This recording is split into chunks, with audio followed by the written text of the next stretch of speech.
ఖమ్మం వెలుగుమట్లలో భూదాన్ భూముల్లో పక్కా స్కామ్, బాధితులకి మేం భరోసా ఇస్తామంటోంది తెలంగాణ ప్రభుత్వం.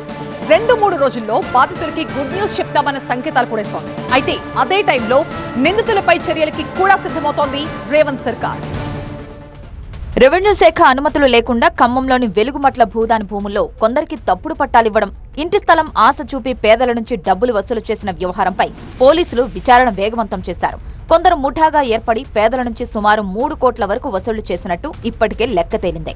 భూదాన్ యజ్ఞ బోర్డులో పేదలకు ఇంటి స్థలాలు ఇచ్చి నకిలీ పట్టాలు అందించినట్టుగా విచారణలో తేలింది. ఈ వ్యవహారంలో 21 మందిపై 19 కేసులు నమోదు చేసిన పోలీసులు అందులో 9 మందిని అరెస్టు చేశారు. నిందితులంతా ఒక ముఠాగా ఏర్పడి ఓపీడీఆర్ భూదాన్ కమిటీ సభ్యులమంటూ తప్పుడు ప్రచారం చేసుకున్నారు.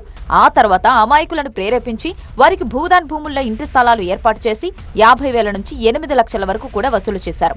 ఇదేంటని ప్రశ్నించిన వారికి భూదాన్ పట్టాలపై హైకోర్టు ఆర్డర్లు ఉన్నాయంటూ నమ్మబలికినట్టుగా అధికారులు గుర్తించారు. ఈ ముఠా సభ్యులపై గతంలో 15 కేసులు నమోదైనట్టు అధికారులు చెప్తున్నారు. వెలుగుమట్లలో మొత్తం 720 కుటుంబాలున్నాయి. ఖమ్మం జిల్లా కాకుండా ఇతర జిల్లాలు, ఇతర ప్రాంతాల వారు కూడా ఉన్నట్టు సర్వేలో తేలింది. వాళ్లలో అర్హులైన నిరుపేదలను గుర్తించేందుకు ముమ్మరంగా సర్వే జరుగుతోంది.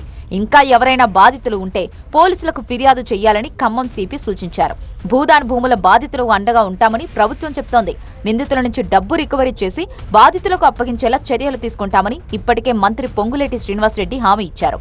అర్హులైన పేదలకు 2-3 రోజుల్లోనే ఇళ్ల స్థలాలు కేటాయింపు, మార్చి 15లోపు ఇంద్రమ్మ ఇల్లు కేటాయింపు చేసేలా అధికార యంత్రాంగం ముమ్మర కసరత్తు చేస్తోంది. ఆ తర్వాత ఇంద్రమ్మ ఇళ్లకు శంకుస్థాపన కార్యక్రమం కూడా చేపట్టేలా ఏర్పాట్లు జరుగుతున్నాయి.